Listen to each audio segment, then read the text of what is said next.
الحمد للہ رب العالمین والعاقبۃ للمتقین والصلاة والسلام علی اشرف الانبیاء والمرسلین وعلی آلہ وصحبہ اجمعین اما بعد اعوذ باللہ من الشیطان الرجیم بسم اللہ الرحمن الرحیم ما كان محمد ابا احد من رجالكم ولكن رسول الله وخاتم النبيين وكان الله بكل شيء عليما صدق الله العظيم وصدق رسوله النبي الكريم ونحن على ذلك لمن الشاهدين والشاكرين والحمد لله رب العالمين ان اللہ وملائکتہ یصلون علی النبی یا ایہا الذین آمنوا صلوا علیہ وسلموا تسلیما الصلاة والسلام علیک یا سیدی یا نبی اللہ وعلی آلک واصحابک یا سیدی یا نور اللہ اللہم صلی علی سیدنا ومولانا محمد معدن الجود والکرم وآلہ وصحبہ وبارک وسلم۔ حمد و صلاۃ کے بعد قرآن مجید سورہ احزاب۔ اللہ تبارک و تعالی نے ارشاد فرمایا ما کان محمد ابا احد من رجالکم، فرمایا محمد صلی اللہ علیہ وسلم مردوں میں سے کسی کے باپ نہیں، ولیکن رسول اللہ، لیکن اللہ کے رسول ہے۔ روحانی طور پر حضور کا درجہ باپ سے بھی زیادہ ہے، لیکن اللہ تبارک و تعالیٰ نے اپنے حبیب پاک علیہ السلام کے کسی بھی صاحبزادے کو اتنا بڑا نہ فرمایا کہ وہ مرد کہلا سکے۔ بچپن میں ہی تینوں صاحبزادے وصال فرما گئے۔ مردوں میں سے حضور کسی کے بھی باپ نہیں ہیں۔ حضرت زید بن حارثہ رضی اللہ تعالیٰ عنہ کو نبی پاک صلی اللہ علیہ وسلم نے پالا۔ وہ حضور کے اس طرح کے غلام تھے کہ لوگ انہیں حضور کا بیٹا ہی سمجھنے لگے۔ بہت سارے لوگ کہنے لگے زید بن محمد صلی اللہ تعالی علیہ وسلم۔ اللہ کریم نے منع فرمایا، فرمایا میرے رسول مردوں میں سے کسی کے بھی باپ نہیں ہیں۔ حضور اور اس کی وجہ نبی پاک صلی اللہ تعالی علیہ وآلہ وسلم مردوں میں سے کسی کے باپ نہیں، اللہ کے رسول ہے، وخاتم النبیین، اور سب نبیوں میں سے آخری نبی ہیں۔ اللہ کے رسول ہیں اور سب نبیوں میں سے حضور کون سے نبی ہیں جی؟ آخری۔ حضور کے بعد کوئی اور نبی آ سکتا؟ اللہ نے قانون بنا دیا ہے، قانون بنا دیا ہے۔ آخری نبی ہیں رسول پاک علیہ السلام۔ حضور کے صاحبزادے بچپن میں کیوں وصال کر گئے؟ اس آزمائش سے نبی پاک علیہ السلام اس لیے گزرے کہ اللہ نے حضور کی ختم نبوت کے قانون کی حفاظت فرمانی تھی۔ اگر نبی پاک کے کوئی بیٹے بڑے ہوتے تو نبی کے بیٹے نبی ہوتے، اور چونکہ دروازہ نبوت ذات رسالت پر بند کر دیا گیا، اس لیے اللہ تبارک و تعالی نے محبوب کے کسی بیٹے کو بھی پروان نہیں چڑھایا، وصال ہو گیا، اس لیے کہ حضور اللہ کے آخری نبی۔ یہ امت مسلمہ کا متفقہ عقیدہ ہے، اس پر درجنوں آیتیں ہیں قرآن مجید کی، 150 کے قریب نبی پاک کی حدیثیں ہیں۔ کتنی جی؟ کوئی عالم فاضل زیادہ پڑھا لکھا ہوگا، مقررہ حدیث کو دیکھے گا یا اور ریسرچ کرے گا تو شاید زیادہ وہ نکال لائے، لیکن 150 کے لگ بھگ محبوب کی حدیثیں ہیں جن میں حضور نے فرمایا میں آخری نبی ہوں، میں آخری نبی ہوں، میں آخری نبی ہوں۔ 150 کے قریب جگہ حضور نے فرمایا اللہ نے میرا نور نبوت پہلے سب سے پیدا فرمایا ہے، پر میں آخری رسول بن کے آیا ہوں، میں آخری نبی ہوں۔ میرے نبی پاک علیہ السلام نے فرمایا، جس طرح کو یہ بخاری مسلم کے لفظ ہیں، فرمایا کوئی آدمی مکان بناتا ہے بڑا پیارا، بڑا حسین، بڑا خوبصورت، ہر قسم کے نقش و نگار کرتا ہے، پر ایک اینٹ کی جگہ خالی چھوڑ دیتا ہے، ایک اینٹ کی جگہ۔ اب جو آدمی بھی آتا نا، گھومتا دیکھتا مکان، اسے بڑا اچھا لگتا اس کا مکان، پر وہ دیکھتا کہ یار یہ ایک اینٹ کی جگہ خالی ہے۔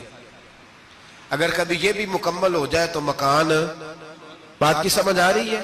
یہ خود حضور نے مثال دی۔ میرے حبیب پاک علیہ الصلوۃ والسلام فرماتے ہیں اللہ تبارک و تعالی نے جب نبوت کی حسین عمارت کو بنایا تو سارے نبی آ گئے پر ایک اینٹ کی جگہ خالی تھی۔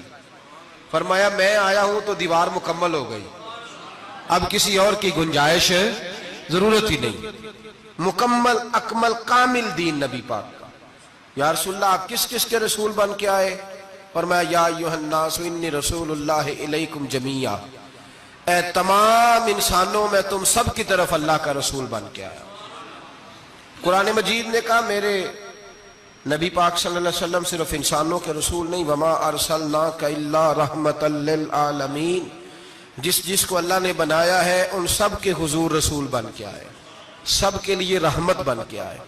دائرہ کار ہی بڑا وسیع ہے، تو اب کسی اور کی گنجائش ہے؟ ہاں کچھ لوگوں کو بیماری لگتی ہے، پاگل ہو جاتے ہیں، پاگل ہو جاتے ہیں۔ دعویٰ کرنا ہمارے زمانے میں ویسے ہی آسان ہے، اور پاکستان ہندوستان ویسے جمہوری ملک ہیں، اس میں ہر آدمی کو بولنے کی اجازت ہے، جو جس کی طبیعت آتی ہے بول سکتا ہے، گنجائش ہے۔ اور ویسے بھی کوئی کیسے پتہ کرے گا کہ کوئی کیا سوچ رہا ہے، کیا بول رہا ہے؟ نبی پاک صلی اللہ علیہ وسلم نے فرمایا تھا کہ میری امت میں 30 کے قریب ایسے دجال جھوٹے ہوں گے، 30 جو دعویٰ کریں گے کہ ہم اللہ کے رسول ہیں، 30۔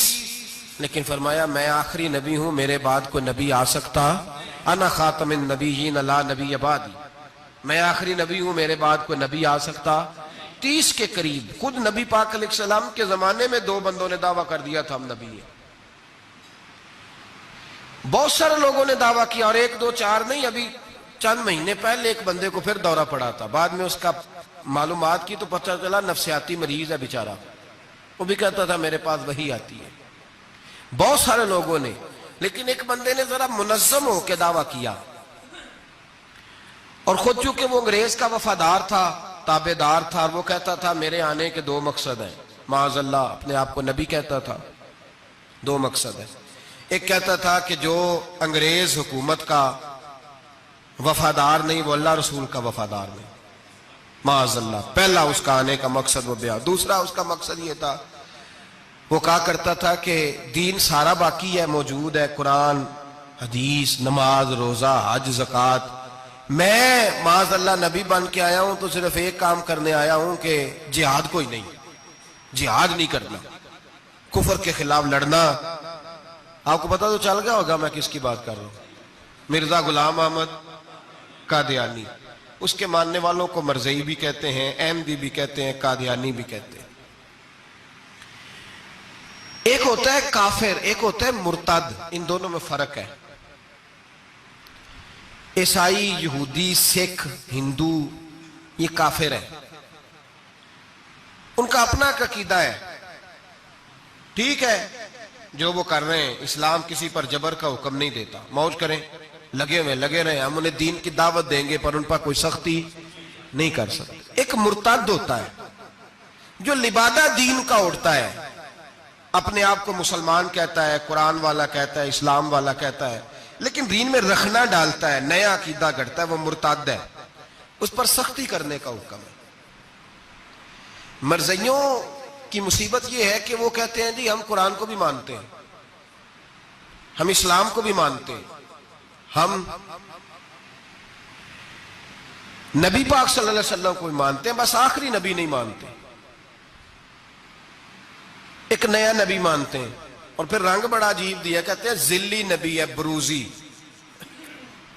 نوکھا فلسفہ سنے آپ حیران ہو جائیں گے۔ ذلی نبی کہتے ہیں میں مستقل نبی نہیں، میں نبی پاک کا سایہ بن کے آیا ہوں، یہ اس نے دعویٰ کیا ہے۔ کہتا ہے میں مستقل نبی نہیں، میں حضور کا۔ اور بیوقوف، جس خدا نے اپنے رسول کا سایہ بنایا ہی نہیں کہ کسی کے قدم نہ آ جائیں، اور تیرے جیسے شخص کو سایہ بنانا تھا جس کی ایک آنکھ بھی کوئی نہیں، کانا ہے بیچارہ، مرزا کانا تھا، ایک آنکھ اس کی سلامت۔ اللہ کے نبیوں میں کوئی نقص ہوتا؟ ہمارے ہاں ایک دفعہ گفتگو ہو رہی تھی تو ایک مولانا کہنے لگے مرزا جھوٹا نبی ہے، استادوں نے روک دیا، کہنے لگے یہ لفظ بھی نہیں کہنا، جو نبی ہوتا ہے وہ جھوٹا نہیں ہوتا، اور جو جھوٹا ہوتا ہے وہ نبی یہ لفظ بھی نہیں کہنے، اس کو جھوٹا نبی نہیں کہنا. کہا حضور پھر کیا کہیں؟ کہنے لگے چلو کانا شانا کہہ لیا کرو، اتنی گنجائش ہے، یہ تو لو 2-4 جملے ہیں، جیسا بیچارہ ہے تھا ویسا چلو کہہ لو، کانا شانا کہہ لیا کرو، اس کی اجازت ہے، لیکن یہ لفظ کہنے کی اجازت منظم سازش کی اس شخص نے، منظم. اور یہ رکی نہیں.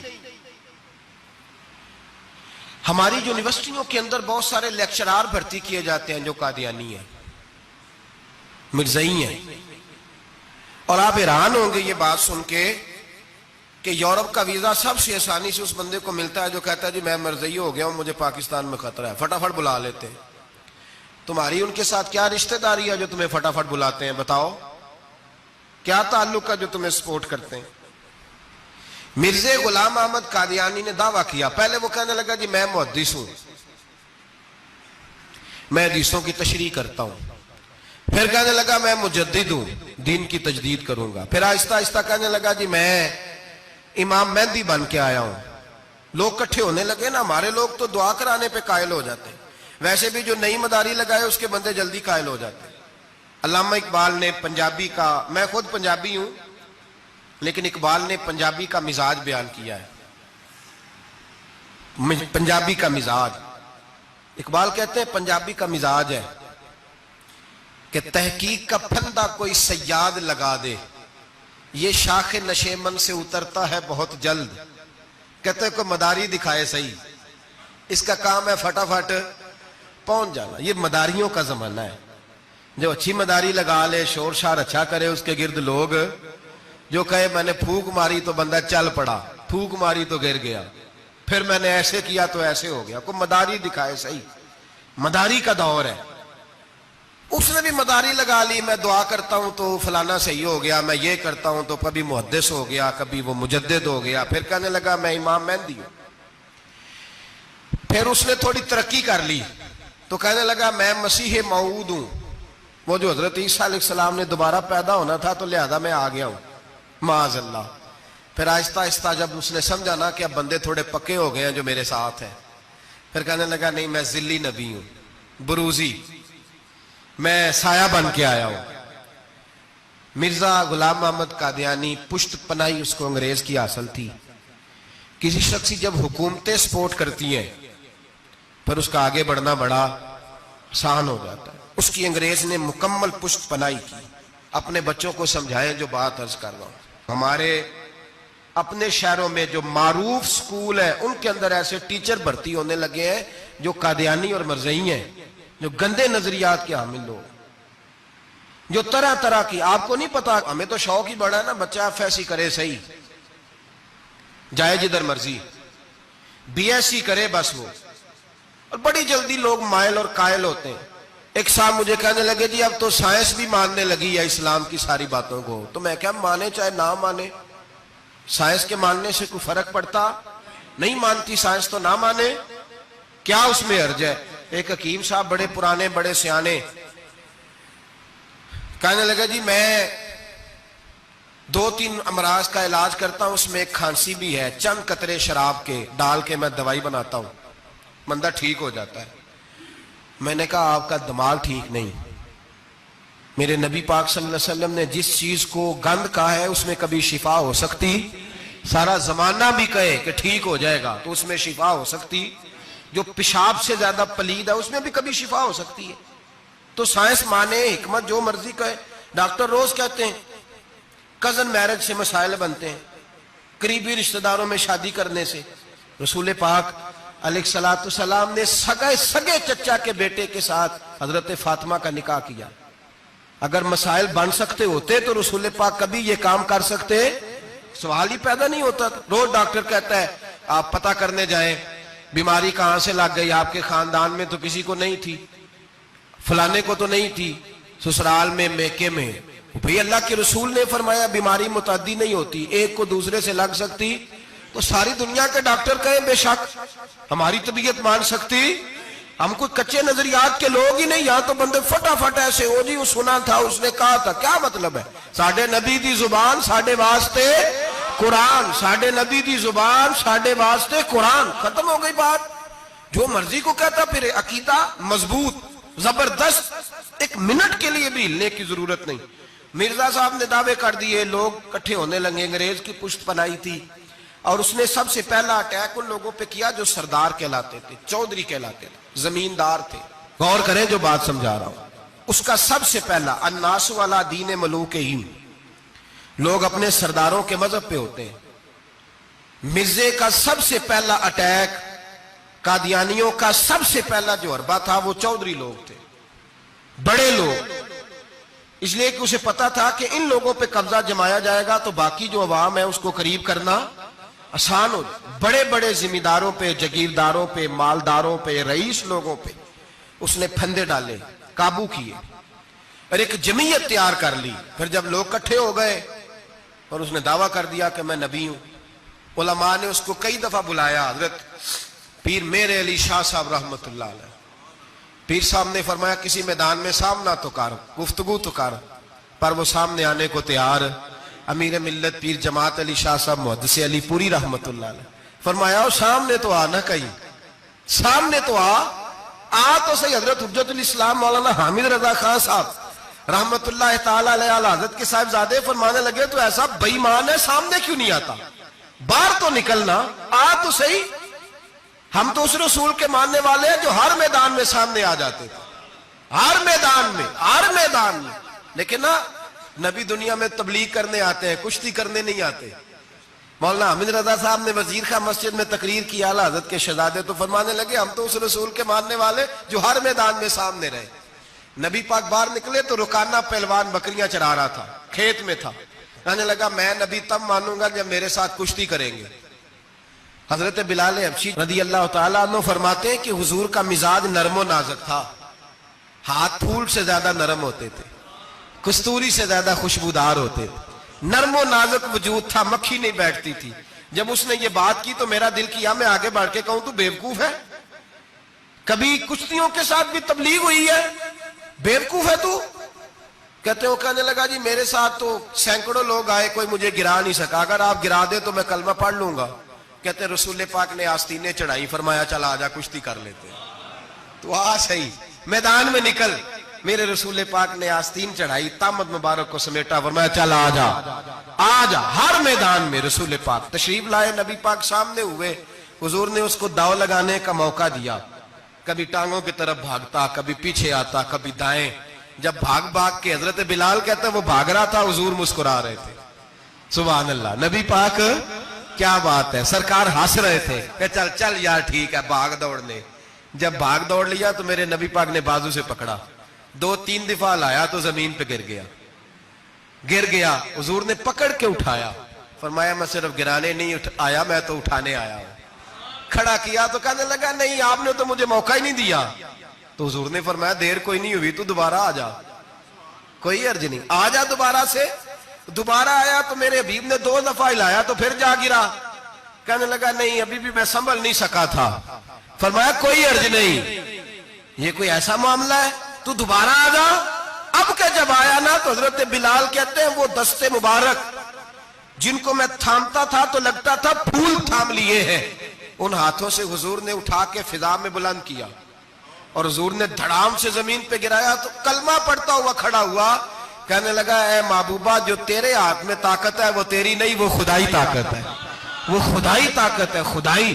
میرے رسول پاک علیہ السلام ہر میدان میں، علماء نے کہا تو نکل تو صحیح، پر کبھی باہر نکلا، فوت کا ہوا تھا، پتا نا آپ کو فوت کہاں ہوا تھا جی؟ چلو مینوں تے دسن دی لوڑ ہی نہیں، تہاں تے سارا پتا ہے ہوتا، باتھ روم میں مرا، وہ باتھ روم میں، اور آج تک لوگ باز نہیں آئے، ان کی عبادت گاہیں ہیں، بڑے چکر ہیں۔ اب ایک نیا بہانہ میں سنتا ہوں، نیا بہانہ، کہتے ہیں جی پاکستان کی اسمبلی نے انہیں کافر کہا ہے۔ اسمبلی وزیر اعظم صاحب شیخ الحدیث ہے آپ کے، اسمبلی میں جو لوگ بیٹھتے ہیں شیخ، ان کا کیا کفر اسلام سے، کیا وہ کسی کو کہیں گے بیچارے؟ سورت اخلاص تو ہمارے وزیر داخلہ اور وزیر خارجہ نہیں سنا سکتے، یہ حال ہے۔ بہت بڑے بڑے بیرسٹر کہلانے والوں کو سورت اخلاص نہیں آتی، انہوں نے کسی کو کافر مسلمان کیا کہنا ہے؟ اسمبلی کا مسئلہ نہیں ہے، امت مسلمہ کے علماء محدثین محققین کا متفقہ فیصلہ ہے کہ مرزائی کل بھی کافر تھے، آج بھی قیامت تک کافر اور بدترین کافر ہے، ہلکے پھلکے کافر بھی نہیں، سپرلیٹر ڈگری ہے، زبردست قسم کے کافر ہے، چھوٹے موٹے بھی نہیں، آخری درجے کے بدترین مشرک ہیں جی۔ ہم لوگوں کی اپنی موج ہے جمہوری، اور نہیں جی نہیں نرمی کرنی چاہیے، نہیں جی نہیں نرمی کرنی، ایک پارٹی والا دوسرے پہ سختی کر رہا ہے، مذہب کے معاملے میں سارے اس نے اخلاق کے قائل ہیں، سب اخلاق کے قائل ہیں، نرمی کرو ٹھیک ہے، سب کو کہو چلو ٹھیک ہے گلی برابر کی ہے ووٹ برابر کے لے لو، وہاں کہتے ہیں نہ دیے تو لڑائی بھی ہوگی، ناراضگی بھی ہوگی، جھگڑا بھی ہوگا، یہ بھی ہوگا، دنیا داری کے معاملے میں سختی اور دین کے معاملے میں ایسا نہ کرو۔ وہ بدترین مشرکین ہیں، انہوں نے ایسے ایسے ظلم کیے، وہ تو کہتے ہیں جو ہمارے پیچھے نماز، مرزا تو یہ کہتا تھا جو مجھے نہیں نہ مانتے وہ سارے شیطان کے پیروکار ہیں، تو سب کو شیطان کہہ رہا ہے، تو نرمی کر رہا ہے۔ اور پھر اس کی کرامتیں بڑی عجیب تھیں، فرشتہ آتا تھا وہی لے کے، اس کا نام تھا ٹیچی ٹیچی، اپنی کتاب میں لکھا ہے، نام کیا ہے؟ نبی پاک صلی اللہ علیہ وسلم نے فرمایا کہ جناب عائشہ کے ساتھ میرا نکاح اللہ نے آسمانوں پہ کیا ہے۔ اس نے حدیث پڑھ لی تو سویرے اٹھی اس نے بھی ایک فتویٰ دیا، ایک بی بی تھی نام تھا محمدی بیگم، کہنے لگا میرا بھی اس کے ساتھ آسمانوں پہ نکاح ہو گیا ہے۔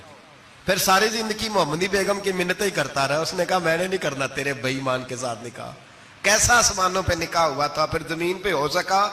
ایسا بدبخت آدمی، ایسا بدبخت، اور اس کو جو خوابیں آتی تھی بڑی نرالی تھی، 15 روپے کا ملازم تھا، وہ ماہانہ 15 روپے ملتے تھے، سیالکوٹ میں ملازمت کرتا تھا۔ جب یہ اس نے ڈھونگ اور ڈرامہ رچایا تو موجیں لگ گئی۔ میں نے کہا کہ مداری کوئی بھی کرے تو لوگ کٹھے ہو جاتے، سیدھی سیدھی بات، صاف ستھری بات تو اتنی جلدی ہضم ہی نہیں نہ ہوتی لوگوں کو۔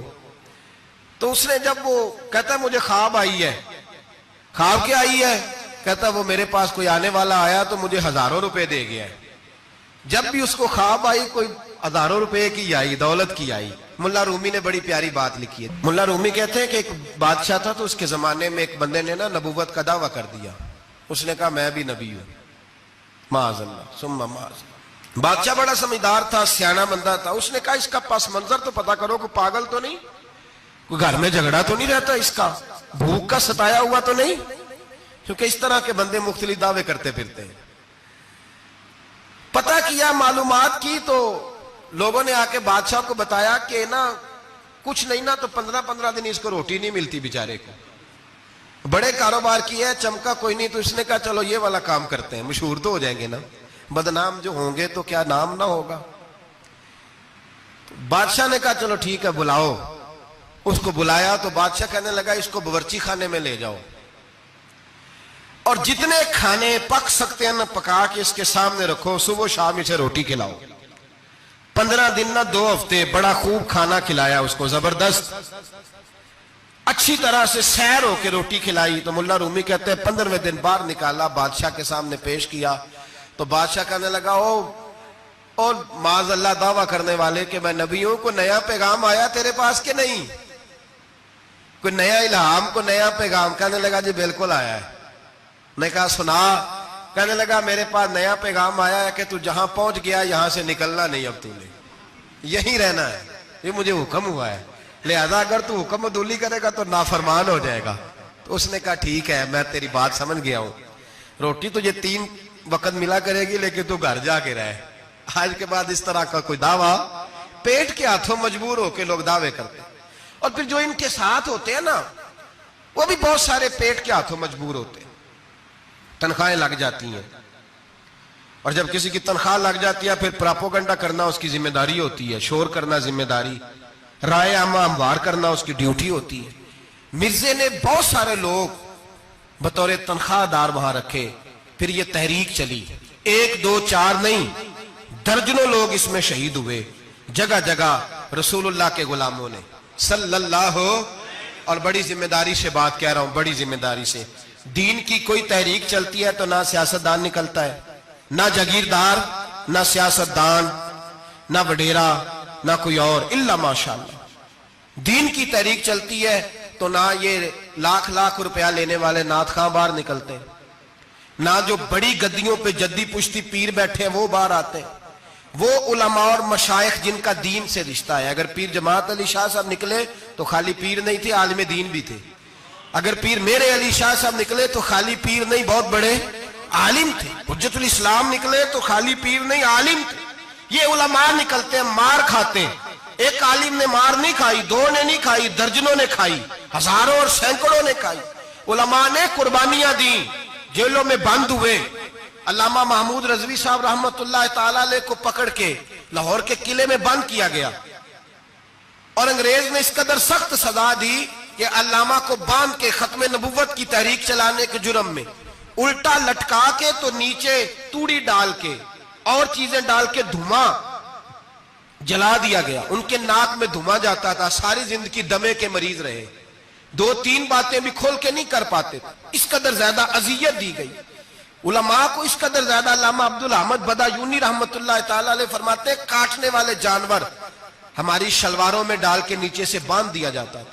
کہا جاتا تھا اب ختم نبوت کی بات کرو، لیکن کوئی شخص بھی ایک منٹ کے لیے بھی پیچھے ہٹنے کو تیار. قربانیاں دے کر قربانیاں ان بے ایمانوں کو کافر قرار دلوایا. اور پھر بطل حریت امام وقت حضرت علامہ شاہ احمد نورانی رحمت اللہ علیہ اور مولانا عبدالستار خان نیازی کو سزائے موت کا حکم ہوا. مولانا ابو الاسناد اعلیٰ حضرت کے خلیفہ تھے، ان کے صاحبزادے سید خلیل احمد صاحب رحمت اللہ تعالی علیہ کو سزائے موت کا حکم ہوا کہ مرزائیوں کے خلاف انہوں نے علم بلند کیا. وہ تو پاکستان بنا. پھر جدوجہد شروع ہوئی، پھر زور ہوا. پھر علامہ نورانی رحمت اللہ علیہ کی قیادت میں پورے زور اور شور کے ساتھ تحریک چلی. آخر مجبور ہوئے اس دور کے وزیر اعظم بھٹو صاحب مجبور ہو گئے اور کہا ٹھیک ہے سویرے میں مرزے کے پوتے کو بلاتا ہوں، آپ اسمبلی میں بیٹھ کے بات کریں، ان سے گفتگو کریں. اگر ہم قومی اسمبلی کے ممبران نے دیکھا واقعی جھوٹا ہے تو ہم انہیں اقلیت قرار دے دیں گے. علامہ نورانی حضرت ابو بکر صدیق کی اولاد تھے اور میرے اعلیٰ حضرت فاضل بریلوی رحمت اللہ علیہ کے خلیفہ کے بیٹے تھے، اور خود حضور مفتی اعظم ہند رحمت اللہ علیہ کے مرید تھے. حضرت علامہ نورانی ساری زندگی ایسا لباس پہنتے تھے کہ اس کے اندر سلوٹ نظر نہیں آتی تھی. امامہ اتنا حسین ہوتا تھا کہ دیکھنے کو دل کرتا تھا، اور گاڑی میں بہترین میں بیٹھتے تھے. لیکن مکان ساری زندگی کرائے کا رہا، کرائے کا. لوگ کہتے ہیں ملنے جاتے تھے سیڑھیوں سے اترتے تھے تو علامہ نورانی سیڑھیوں پہ بٹھا لیتے تھے، کہتے 2 ہی کمرے ہیں اور میں آپ کو بٹھا نہیں سکتا، گھر میں جگہ نہیں. تو کہا حضرت آپ اجلے تو بڑے نظر آتے ہیں. تو آپ فرماتے لباس دنیا کو دکھانے کے لیے پہنا ہے، اور باقی تو سارا میرا معاملہ خدا رسول کے ساتھ ہے. میں جانوں اللہ رسول جانے. میں بھکاری بن کے نہیں جینا چاہتا، خودداری کے ساتھ وقت گزارنا چاہتا ہوں. علامہ نورانی کہتے ہیں جس رات صبح اسمبلی میں مناظرہ ہونا تھا تو میں سوچنے لگا آج رات کیا کروں. تو پھر مجھے خیال آیا میں نے وہی کرنا ہے جو بدر کی رات میرے مصطفیٰ نے کیا تھا. ساری رات میں مصلے پہ بیٹھا رہا. کہتے ہیں بس اونگ لگی تو بات بن گئی، آنکھ لگی تو بات بن گئی. کہتے ہیں سحری کا وقت ہوا تو دستک ہوئی دروازے پہ. 2-3 نادان دوست کہنے لگے آپ ہمارے گھر آئے. فرماتے میں ان کے گھر گیا. جب ان کے گھر پہنچا تو وہاں مرزئی اور قادیانی 10 کروڑ روپیہ بریف کیس میں بند کر کے لائے اور کہنے لگے مولانا یہ بیانہ ہے، بیانہ، یہ آپ بیانہ پکڑ لیں، اور باقی پیسے بعد میں سنا ہے مکان بھی کرائے کا ہے، سنا ہے آپ کے پاس کوئی پراپرٹی نہیں، یہ بیانہ لے لے باقی بعد میں آئے گا. علامہ نورانی کہتے ہیں میں نے جب پیر کی ٹھوکر لگائی تو بریف کیس کھل گیا اور اس میں کروڑوں روپے بکھر گئے. مجھے کہنے لگے پیسے دیکھ کے تو آپ کو خیال آ گیا ہوگا کہ بچوں کے لیے بھی کچھ سوچنا ہے، پیچھے بھی پلٹ کے دیکھنا ہے. تو نورانی صاحب رحمت اللہ علیہ فرمانے لگے میں نے کہا ہاں میں وصول تو کر لیتا پر تم نے قیمت بڑی تھوڑی لگائی ہے. ایمان بیچنا اتنی تھوڑی قیمت، میری تو رات زیادہ قیمت لگ گئی ہے، بڑی زیادہ قیمت، میں تو بک گیا ہوں پہلے سے. کہنے لگے آپ کی کیا قیمت لگی ہے؟ فرمانے لگے رات میں درود پڑھتے پڑھتے سویا ہوں تو مدینے والے رسول کا دیدار نصیب ہوا ہے، اور نبی پاک نے تھپکی دے کے کہا فکر نہ کرنا میں تیرے ساتھ ہوں. تو کہنے لگے جس کی قیمت محمد عربی لگائے کوئی اسے خرید سکتا ہے؟ سویرے میدان لگے گا اسمبلی میں اور میں اسمبلی کے فلور پہ ثابت کروں گا تم کل بھی بے ایمان تھے، آج بھی بے ایمان ہو، قیامت تک تم بے ایمان ہی رہو گے. جتنا مرضی پڑھ جاؤ، لکھ جاؤ، جتنی مرضی بڑی عبادت گاہیں بنا لو، جتنا مرضی شور کر لو، اور جتنے مرضی کینیڈا اور امریکہ تمہارا ساتھ دے لے، ہمارے رسول آخری نبی ہے، حضور آخری نبی ہے، یہ امت کا متفقہ عقیدہ ہے، اس میں کسی کو رکھنا ڈالنے کی اجازت۔ آپ فرماتے ہیں سویرے وہ آیا، بڑے زور سے آیا، کبھی انگریزی بولتا، کبھی کوئی بولی بولتا، لیکن احمد رضا کے دروازے کا ایک فقیر ایک بات ہی کرتا، وہ رضا کے نیزے کی مار ہے کہ عدو کے سینے میں غار ہے، کسے چارہ جوئی کا وار ہے کہ جو وار وار سے پار۔ کہتے ایک اور مولوی صاحب بھی آئے میرے ساتھ مناظرہ کرنے، ان کی اپنی کتاب سے نکل آیا کہ نبی پاک کے بعد آخری کوئی اور نبی آ جائے تو فرق نہیں پڑتا، اپنی کتاب سے، ان کے دارالعلوم بانی، دارالعلوم بنانے والے کی کتاب سے نکل آیا۔ تو مولوی وہ مرزا کہنے لگا تم نے بھی تو لکھا ہے، ہم نے کہا یہ بھی بے ایمان ہے، اعلیٰ حضرت کہہ چکے ہیں یہ کافر ہے، یہ بھی تمہاری طرح کا ہی ہے ظالم، لہذا اس کی بات کا کوئی اعتبار نہیں ہے، کافر قرار دے دیا گیا۔ کفر تو ہو گیا، اقلیت تو ہو گئی، لیکن وہ آج تک اپنی حرکتوں سے باز۔ ہمارے بچوں کو پتہ ہی نہیں یہ کتنے غلط ہیں، ہمیں خبر ہی نہیں کہ یہ کتنے برے ہیں۔ بھائی ایک صاحب سے میری ایک دفعہ بات ہوئی، چودھری صاحب تھے، گفتگو ہوئی تو کہنے لگے جی ختم نبوت نہیں مانتے تو ختم ہو گیا مسئلہ، اللہ ناراض ہو جائے گا، ختم نبوت نہیں مانتے تو اللہ ناراض ہو جائے گا۔ میں نے کہا جناب کے کتنے بچے ہیں؟ کہنے لگے 4۔ زمین کتنی؟ 20 کلے۔ کتنے کتنے آئے بولیے؟ تو میں نے کہا ایک نیا بندہ آ کے کھڑا ہو جائے کہ میں بھی آپ کا بیٹا ہوں، تو آپ راضی ہیں؟ مثال دے رہا ہوں سمجھانے کے لیے، بلا مثال و بلا تشبیہ، آپ راضی ہو جائیں گے؟ بولے نہیں تو چپ کر کیا کھڑا، چل کوئی نہیں، 4 بھی بن رہے تھے 5 بھی بن لینے، ہو جائے گا ایسا؟ عجیب بندے ہو، جو کام جو تمہارا بیٹا نہیں، جب تم اسے بیٹا ماننے کو تیار نہیں تو جو اللہ کا نبی نہیں، وہ میدان میں کھڑا ہو کہ میں بھی ہوں میں بھی ہوں میں بھی ہوں، تو یہ کس طرح قابل قبول بات ہے؟ اور ایک بھائی سگے بھائی کو جائیداد دینے کو تیار نہیں تو ایک اور آ کے شامل ہو جائے کہ مجھے بھی شامل کر لو، چلو کوئی نہیں فرق پڑتا، اتنی زمین ہے ابے کی، اتنی زمین ہے ابا جی کی، مجھے بھی شامل کر لو، تو لوگ تو قتل کر دیں گے کہ جب تو ہے نہیں تو ہمارا بھائی بنتا کیوں ہے؟ او خدا کے بندے، عجیب فلسفہ حیات ہے، عجیب زندگی ہے، فٹافٹ لوگ مان لیتے ہیں۔ سب لوگوں نے اپنی اپنی باتیں کی، سب نے اپنے اپنے دلائل دیے ختم نبوت پہ، ضرورت ہی نہیں تھی، جب حضور کہہ گئے، جو بن سکتے تھے ان کو نبی پاک کہہ گئے، جو بن سکتے تھے جن میں صلاحیتیں تھی، حضور نے فرمایا علی تو میرے لیے اسی طرح ہے جس طرح موسیٰ کے لیے ہارون تھے، لیکن موسیٰ کے بھائی ہارون بھی نبی تھے، پر میرے بعد کو نبی ہو سکتا تو ہو اسی طرح جس طرح موسیٰ کے لیے ہارون، جن کے اندر خوبیاں پائی جاتی تھی۔ فرمایا ابو بکر میری ساری امت سے افضل ہے پر نبی نہیں ہے۔ میرے رسول پاک نے فرمایا عمر فاروق میں وہ ساری خوبیاں پائی جاتی ہیں جو ایک نبی میں، لو کان نبی بعد لکان عمر ابن خطاب، اگر کوئی میرے بعد نبی ہوتا تو خطاب کا بیٹا عمر ہوتا۔ جو ہو سکتے تھے جب وہ نہیں ہوئے تو کانا شانہ اٹھ کے آ گیا ہے، ادھر قادیان کا رہنے والا، اور تو کہتا ہے نہیں مجھے مان لو، چلو پورا نہ مانو، ذلی مان لو، بروزی مان لو، کوئی حیا ہونی چاہیے۔ اور بڑے بڑے سیانے بندے، ان کو آج تک پتہ ہی نہیں کہ یہ ذلیل کتنے، ان کے اندر خباثت کتنی پائی جاتی ہے۔ میرے رسول پاک امت کے لوگوں نے اپنے اپنے دلائل دیے، نبی پاک کی امت نے اپنے اپنے۔ حضرت میاں محمد بخش صاحب رحمت اللہ علیہ ختم نبوت پہ بات کرنے لگے تو انہوں نے انوکھی بات ہی کر دی، انوکھی بات۔ ایک شخص ان سے کہنے لگا چل کے دیکھو تو صحیح، ملے تو صحیح۔ آپ فرمانے لگے دفع کرو، جنہ اندر عشق ہے رچیا اونا نہیں پج جانا، پاویں سونے ملن ہزارہ آسانی یار بٹونا۔ ہم نے دائیں بائیں دیکھنا ضرورت ہی نہیں، ہمارے رسول نے کوئی کمی چھوڑی نہیں، باقی آ رہے ہیں یہاں خیرات لینے۔ حضرت موسیٰ کہہ رہے ہیں اللہ اپنے آخری نبی کی امت میں شامل کر لے، تو ہمیں کیا ضرورت ہے پتہ بھی کرنے کی؟ اور سن لیں، یہ یاد رکھیں بات، امام اعظم ابو حنیفہ رحمۃ اللہ علیہ فرماتے ہیں اگر کسی بندے نے دعویٰ کیا کہ میں نبی ہوں، دعویٰ کیا کہ میں نبی ہوں، اور سامنے والے نے اسے یہی کہہ دیا نا کہ اگر تو نبی ہے تو معجزہ دکھا، تو یہ کہنے والا بھی کافر ہو گیا، اس لیے کہ اس نے تو دلیل مانگ لیا، یہ تو تھوڑا سا متفق ہوا ہے۔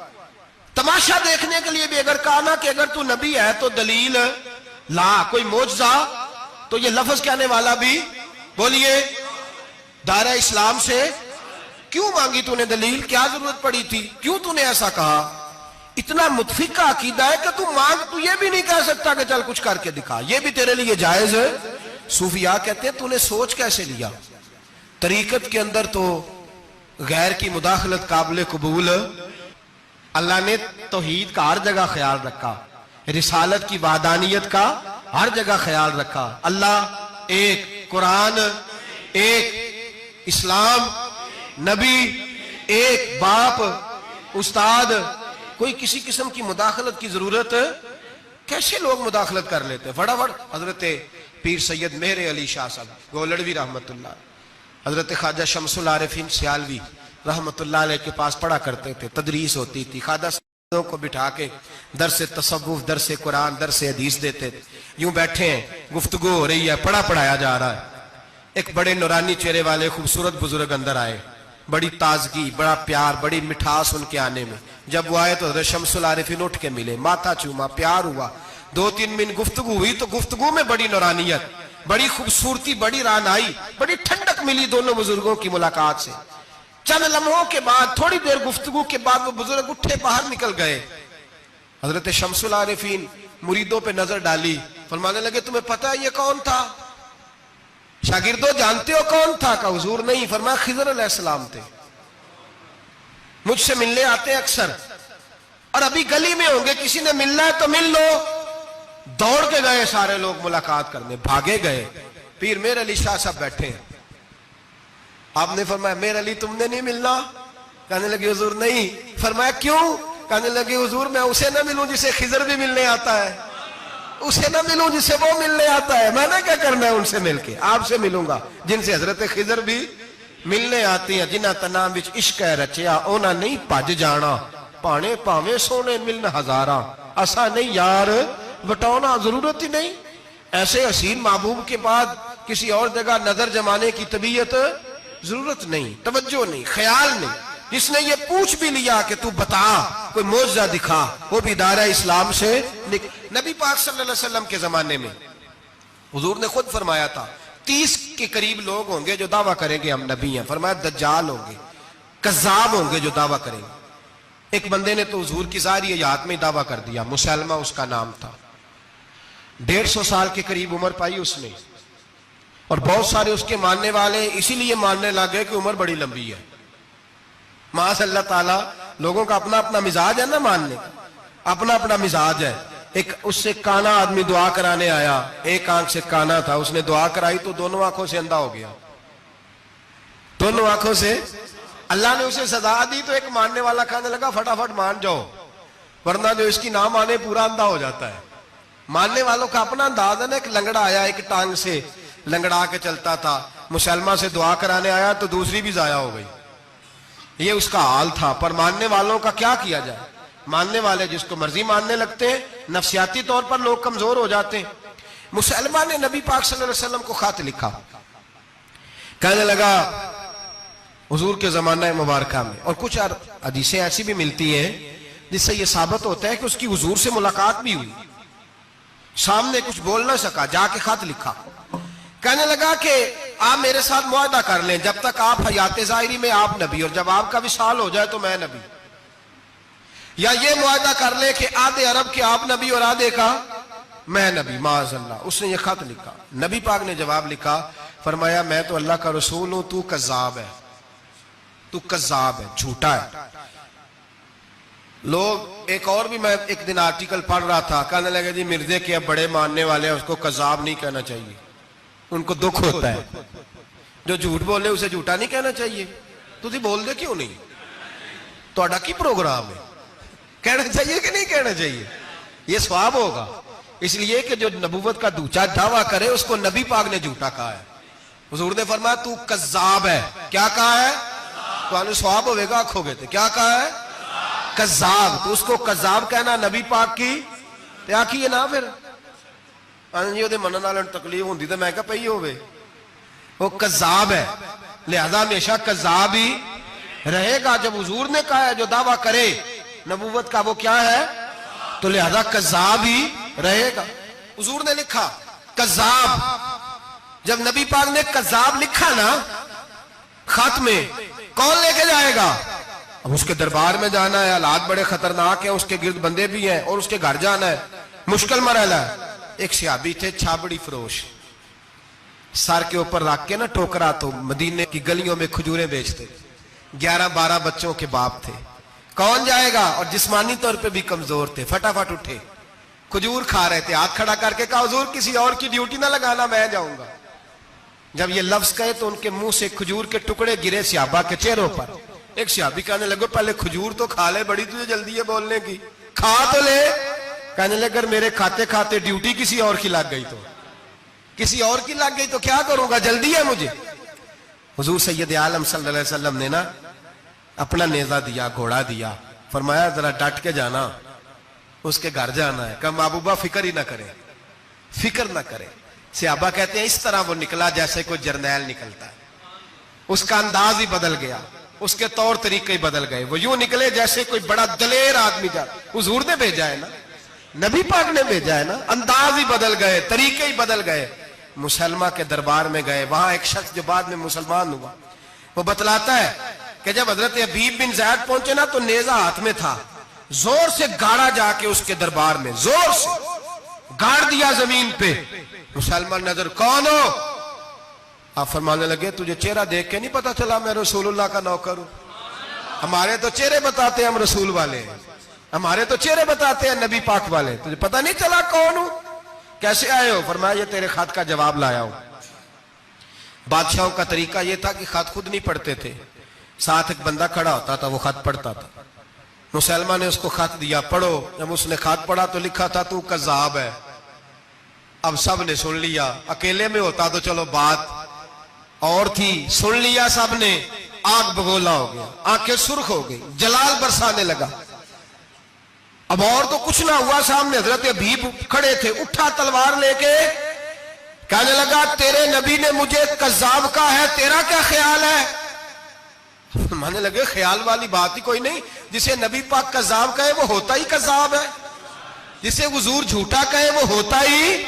فرمایا تو 7 سمندروں کا پانی بھی بہا دے تو تیرا جھوٹ دھل سکتا، تو ہے ہی جھوٹا، جسے حضور نے جھوٹا کہہ دیا وہ جھوٹا ہے، جھوٹا ہے۔ کہنے لگا پیچھے پلٹ کے دیکھ، سارے میرے پہرے دار ہیں، میرے سپاہی ہیں، تلواریں، نیزے، خنجر، تیر، سارے میرے ماننے والے۔ کیا لفظ ہے، کیا حسن ہے، کیا توانائی ہے۔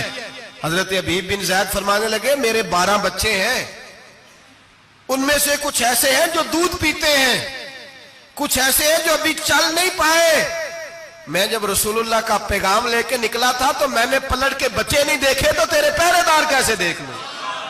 جو چیز مجبور کرتی ہے، باندھ لیتی ہے، وہ نہیں جب میں نے دیکھی تو میں تیرے پہرے دار دیکھوں؟ جو جی میں آتا ہے کر، غلامان محمد جان دینے سے نہیں ڈرتے، یہ سر کٹ جائے یا رہ جائے کچھ پرواہ نہیں کرتے۔ فرمایا ان کو نہیں دیکھا جن کو دیکھنا چاہیے تھا، تجھے دیکھوں؟ میں اکثر کہتا ہوں کٹ لگ جائے نا ہاتھ پہ تو نمازیں رہ جاتی ہیں، جماعتیں چھوٹ جاتی ہیں، طبیعتیں بگڑ جاتی ہیں، مشکل ہوتا ہے، تکلیف آئے تو سنبھلنا۔ یہاں ہلکا سا بچھو آ کے کاٹے تو شور ہو جائے گا، جمعے میں لوگ اٹھیں گے، اللہ مجمع بکھرے گا، اوہ بچھو آ گیا، حالات بگڑ جائیں، چھپکلی پیروں پہ گرے تو لوگ اٹھ دوڑتے ہیں۔ حضرت حبیب بن زید انصاری کھڑے تھے، انگلی نہیں، ہاتھ نہیں، کٹ نہیں لگا، مسلمہ اٹھا، اس نے زور سے تلوار ماری، بازو کٹ کے گر گیا، فوارہ نکلا خون کا۔ اور بھائی بچھو کاٹے تو سنبھلنا مشکل، ذرا تصور کرو ہاتھ کٹ گیا۔ حضرت حبیب بن زید کھڑے ہیں، کہنے لگا اب تیرا کیا خیال ہے؟ آپ فرمانے لگے تو بڑا بیوقوف ہے، ہمیں آزماتا ہے، ہمیں تو بدر سے لے کر احد تک ساری دنیا آزما چکی ہے، ہمیں آزماتا ہے، ابھی بھی خیال پوچھتا ہے۔ فرمایا میرا خیال وہی ہے جو میرے رسول نے فرما دیا ہے، خیال وہی ہے جو نبی پاک نے کہہ دیا ہے۔ پھر تلوار ماری، دوسرا ہاتھ کٹ گیا، ذرا سوچنا، غور کرنا، ٹانگ ٹوٹی نہیں، ہڈی نہیں ٹوٹی، ماس نہیں اکھڑا، ہاتھ کٹ کے گرا، 2 ہاتھ گر گئے، زمین پہ گرے۔ حضرت حبیب کہنے لگا میں تجھے قتل کر دوں گا، باز آ جا۔ آپ فرمانے لگے تو بڑا نادان ہے، ان لوگوں کو ڈراتا ہے جو سویرے فجر کی نماز پڑھ کے پہلی دعا ہی شہادت کی مانگتے ہیں۔ ہمیں ڈراتا ہے جو سوتے وقت التجا کرتے اللہ بستر پہ موت نہ دینا، میدان میں دینا، تو ہمیں ڈرا رہا ہے، چل جو ہوتا ہے کر لے۔ اس نے خنجر رکھا، تلوار رکھی گردن پہ، فرمایا میں کاٹ دوں گا۔ فرمایا کاٹتا کیوں نہیں، کاٹتا کیوں نہیں؟ اور وہ روایت کرنے والے کہتے ہیں مسلمہ کے ہاتھ کامتے تھے ختم نبوت کے تحفظ کے لیے۔ جب نبی پاک کے غلام نکلے تو جھوٹا دعوے کرنے والے کانپ اٹھے، کانپ کھڑے ہوئے، کہتے ہیں اس کے ہاتھ کانپتے تھے۔ حضرت عبید بن زید کٹے ہوئے بازوؤں کے ساتھ بھی توانا تھے، قلم توڑ گئے میاں محمد بخش صاحب، فرمانے لگے او کچا رنگ للاری والا جیڑا چڑھدا لیندا رہندا، اے عشق تیرے دا رنگ محمد چڑھ جائے پھر نہیں لیندا۔ جب تلوار چلی، گردن کٹی، تو رسول اللہ کی ختم نبوت پر پہرا دینے والوں کا اجر میرے رسول نے بیان فرمایا، میرے نبی نے اجر بیان کیا، ڈگری جاری فرمائی، سند دی حضور نے۔ وہاں گردن کٹی اور جہاں مدینے میں حضور کی آنکھوں میں آنسو آئے۔ یا رسول اللہ کیا ہوا؟ فرمایا میرا حبیب شہید ہو گیا ہے اور رب کریم نے اس کے لیے جنت کے سارے دروازے کھول دیے، سارے دروازے اللہ نے کھول۔ یہ سند جاری کی نبی پاک۔ ختم نبوت مسلمان کا عقیدہ، حضرت ابو بکر صدیق نے ختم نبوت کے تحفظ کے لیے پورا ایک دستہ تیار کیا۔ ابو جال کے بیٹے جناب سیدنا اکرمہ رضی اللہ تعالیٰ عنہ، ان کی سربراہی میں جناب سیدنا ابو بکر صدیق رضی اللہ تعالیٰ عنہ نے لشکر تیار کیا۔ وہ لشکر گیا، اس لشکر میں حضرت وحشی بھی تھے جنہوں نے حضرت امیر حمزہ کو میدان احد میں شہید کیا تھا۔ فرماتے ہیں میں دعا کرتا تھا اے اللہ بہترین مسلمان میرے ہاتھوں شہید ہوا ہے، اب میرے ہاتھوں کوئی بدترین کافر قتل کرا تاکہ میرا کفارہ ہو جائے۔ فرماتے ہیں جب میں گیا، جب میں نکلا میدان میں پہنچا تو مسلمہ میرے سامنے آ گیا، جھوٹی نبوت کا دعویٰ کرنے والا۔ کہتے ہیں جب سامنے آیا تو میں نے اس کو مارا، تیر وہ گرا، اور جب گرا تو میں نے رکھا پھر اس کی گردن پہ پیر۔ میں نے کہا میرے رسول تو میدان بدر میں دعا کرے تو 5000 فرشتے آتے ہیں، تو ذرا پلٹ کے دیکھ بے ایمان تیرا حال کیا ہے۔ فرماتے ہیں میرے قدموں کے نیچے، میں نے کہا تو میرے نبی سے مقابلہ کرنے چلا تھا؟ میں رسول اللہ کا ادنا غلام ہوں، نہ بدری ہوں، نہ اشرا مبشرہ میں سے ہوں، نہ میں خلفائے راشدین میں سے ہوں، پر ہوں رسول کا غلام، الصحابی کن نجوم میں شامل ہوں۔ فرماتے میں نے گردن کاٹی اور اللہ نے مجھے موقع دیا۔ حضرت امیر حمزہ اگر میرے ہاتھوں شہید ہوئے تھے تو نبی پاک کا بدترین دشمن بھی میرے ہاتھوں قتل ہوا۔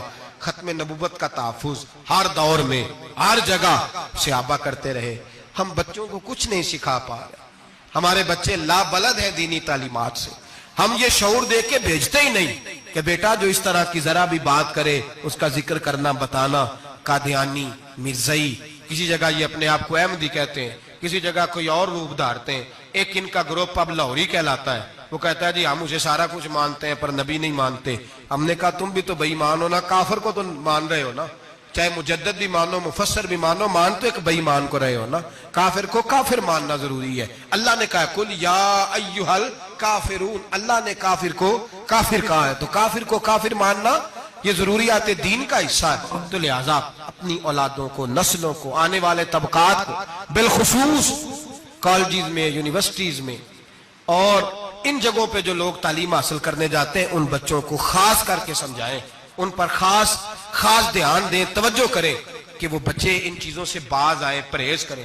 میں نے کہا کہ ایک بہت بڑا طبقہ، اور پھر ایک اور بہت بڑی تکلیف کی بات یہ ہے ہماری حکومتیں یہ خیال نہیں کرتی کہ کوئی بند باندھا جائے، کوئی ایسا صورت بنائی جائے، کوئی جو ہے وہ ایسی ترتیب لگائی جائے کہ جو لیکچرار آئے یا سرکاری عہدے پہ کوئی شخص آئے اس کی جان پھٹک کی جائے، وہ کون ہے، اس کا عقیدہ کیا ہے، وہ کس نظریے کا ہے۔ ہمارے ہاں کوئی ایسا اندازہ نہیں، اس لیے یہ مرتد، یہ کفار، یہ برے لوگ پھیلتے چلے جا رہے ہیں۔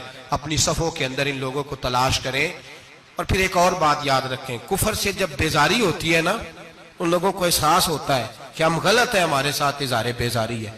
ان لوگوں سے جو اظہار بیزاری کیا جاتا ہے اس کا مطلب یہ ہے کہ ان کو احساس ہو کہ ہم غلط ہیں۔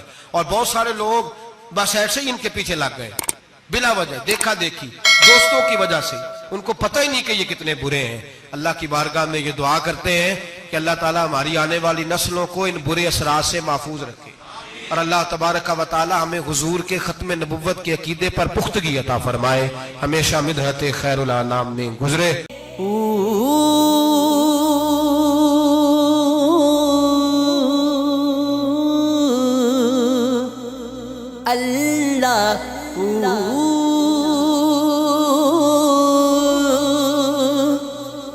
اللہ اللہ اللہ اللہ